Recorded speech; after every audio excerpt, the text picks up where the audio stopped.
Did your teacher help you? And I hope the answer is yes. Because in elementary school, middle school, and high school, they're supposed to provide you all the educational needs that you need to get to where you are today. The things that they taught you could include math, history, English, science, and all the other extracurriculars you participated in. Some things that they couldn't help you with, however, would be your necessities. This can include things like clothing, food, a shelter, shoes, and anything else that you needed. This can also include that they could not provide you would be your emotional support. This is like having to talk to someone when things got tough in the family environment and in the education environment. Teachers are able to provide students with minimum emotional support. For example, this can include when they see a child getting bullied in the hallway, they could step in and intervene and tell the student who is bullying the other student to go to the office or to get disciplinary action. The other student, however, just gets checked to see if they're okay, and they go about their day. Usually when teachers provide some assistance and they suggest going to the school counselor, students either can reject or they can go to the school counselor.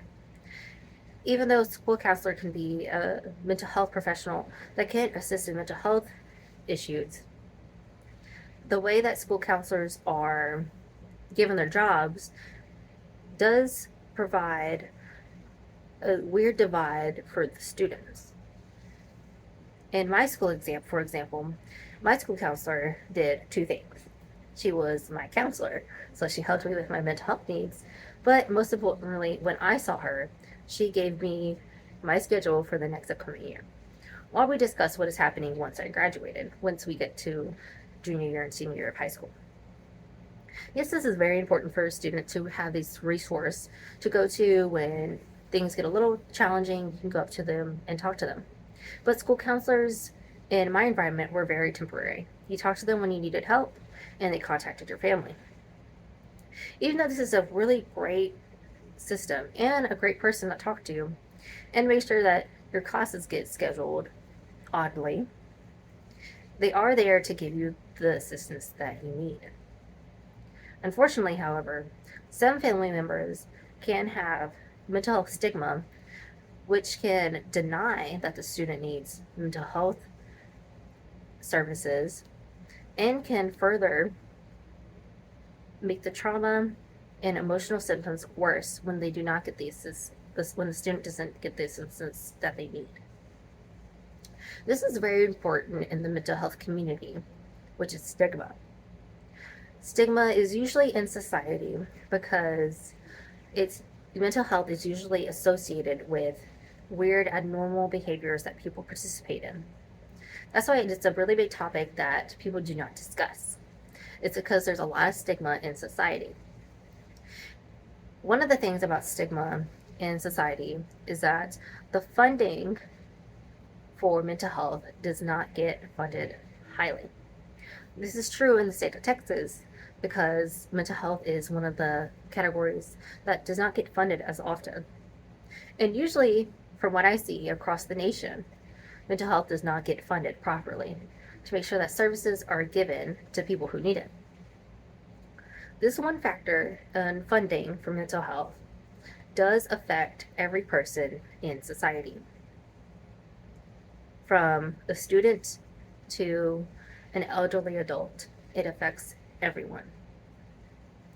One of the things about mental health is that mental health can create a domino effect when things get out of hand.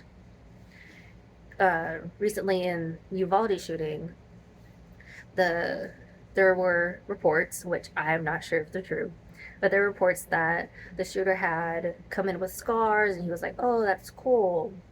And even though everyone thought that was weird, no one thought of that as suicide or as someone going through something harsh.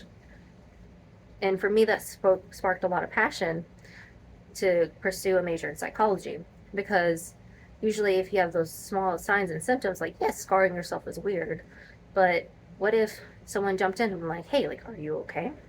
That would have created a whole different outcome. Maybe. I'm not sure. But the importance of this story about school shootings and mental health in schools is providing an outcome to address mental health in the school system. Even though the shooter wasn't currently in school, what if he had the resources in school to work with the issues before he got to adulthood? So I suggest providing mental health support in the education system from elementary school all the way up into high school. This could be things like providing a therapist in the school environment. One of the things about the school environment is that it doesn't get a lot of funding already, and mental health doesn't get a lot of funding.